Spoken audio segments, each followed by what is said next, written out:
Daniel Jeremiah from the NFL Network calls Brock Bowers a fun study. Says his athleticism is obvious, but I am even more impressed with his effort and physicality in the run game. Ryan, just straight to the point, he compared him to George Kittle, who is arguably, if not the best tight end in the NFL right now. Yeah, he's one of the top guys in the NFL. All of these Brock Bowers scouting reports are very similar, right? It's this long list of all these pros and then this tiny list of cons.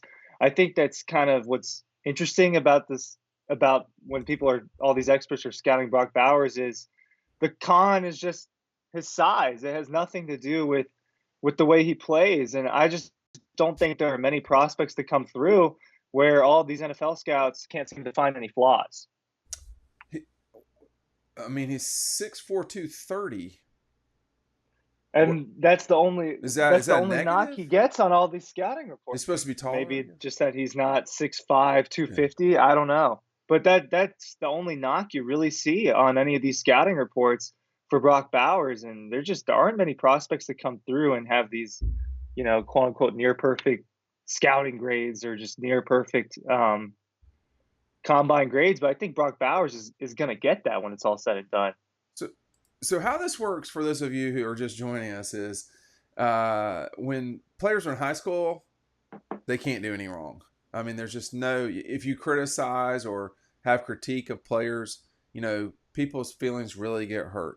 When you start talking about the NFL, everybody in the NFL is interested in talking about they're hedging in every single way, and you hear that constantly.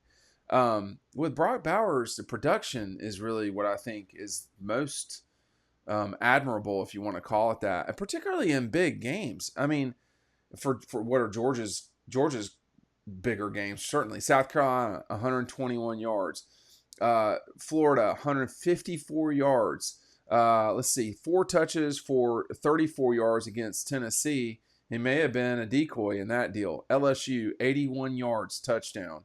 Ohio State, that massive fourth down play, 4 catches for 64 yards, and then in the national championship game, 152 yards, man, for with a touchdown and another 2 carries for 15 yards. He's spectacular. He is extremely gifted, Ryan, and productive. Yeah, yeah. In this article, Daniel Jeremiah kind of goes on about how he can't wait to watch him play in this upcoming SEC championship against all of these future pros.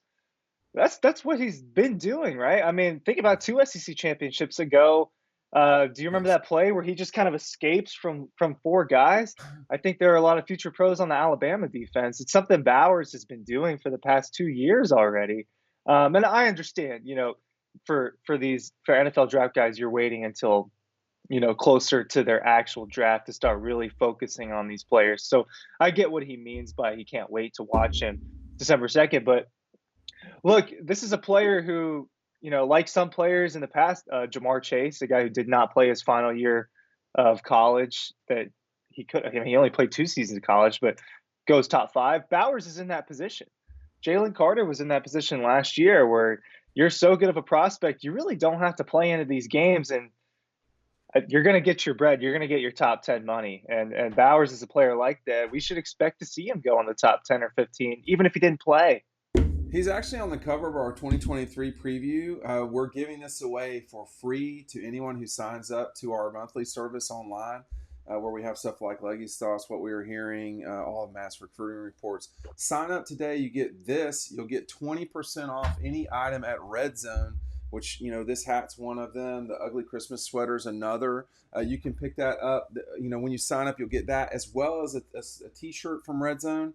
Have you already ordered Double Dogs? If you have, all you have to do is sign up. We give you September for free, and you get the other stuff as well. The 20% off, the free hat, the free shirt, all that stuff. Take advantage now while you can, while this offer stands, because I think we're going to run out of magazines by the time it's all said and done. I think that Brock Bowers, I'll tell the story again. When you go around, I won't even say what game I was at, but when you go around and you talk with folks, I was at someone who was at a practice at Georgia, and the big discussion before the Clemson game in 21 was this worry about Darnell. I mean, it looked pretty clear that Darnell was not going to play. And a person who had been at multiple Georgia practices said to me, "Yeah, it's not, it's not going to be good that Darnell's going, not going to be able to be out there. It gives you really a big physical presence." But Brock Bowers, they said, well, I don't even know if they knew Brock Bowers' name. They said the guy number 19, he makes a lot of plays, and I'm seeing some highlights right now of Brock Bowers, who's just running absolutely wide open. His capability to change speed, to change direction very quickly.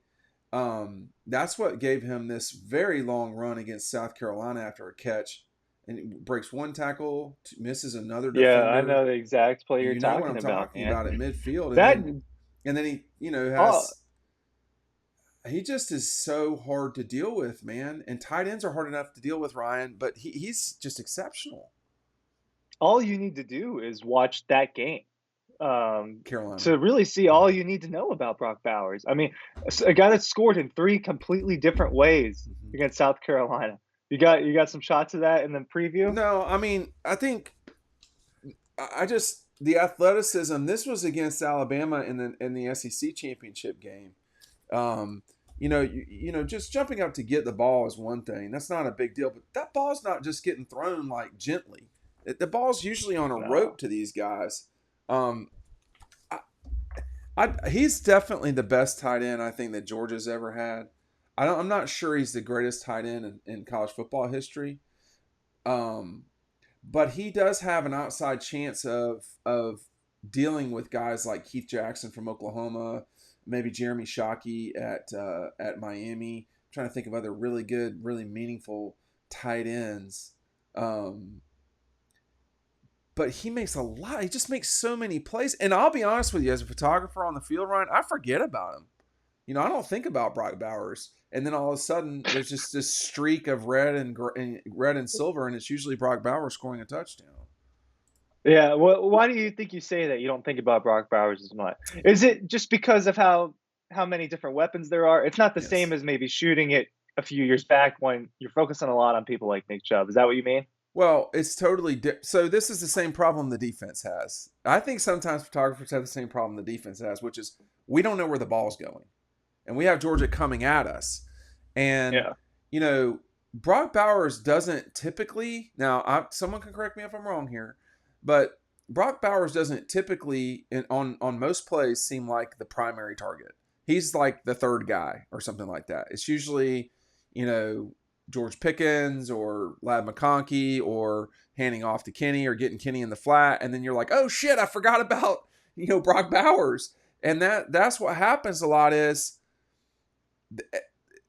you just you forget about Brock. I personally forget about Brock Bowers, whereas I would almost never forget about the quarterback, and you almost never forget about the running back because they're always in your sights.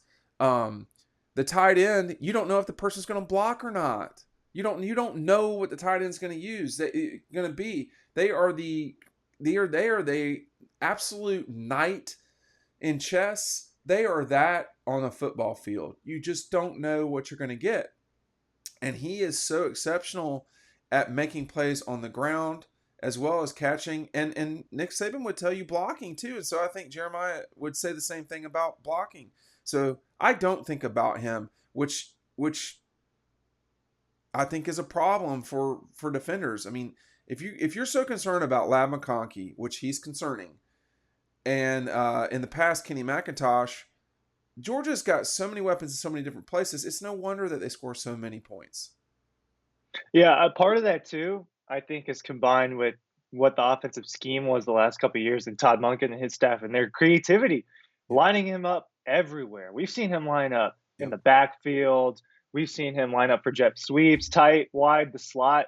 I think that's part of it. You don't know where he's lining up when you're down on the field and you're a photographer. He could be at any of those spots, That's the other and thing. they disguise him. I'm sure some of those plays where we think he's not the number one option, he probably really was the number one option. And we just got fooled too. So it's amazing how they've used a tight end like the weapon that he is. But calling him a tight end is almost not fair to the sport. I mean, he's played all these different positions throughout his life. I mean, I think he's just a football player, man. Well, how many tight ends have had the play against UAB, the play against South Carolina, the play against Florida? I mean, these are length of the field plays. That's the other thing about him. His speed, I think, is. I mean, a DB It's significant, man. is not necessarily going to catch him. There's no doubt about it. He's the amazing Brock Bowers. We'll see more of him in September.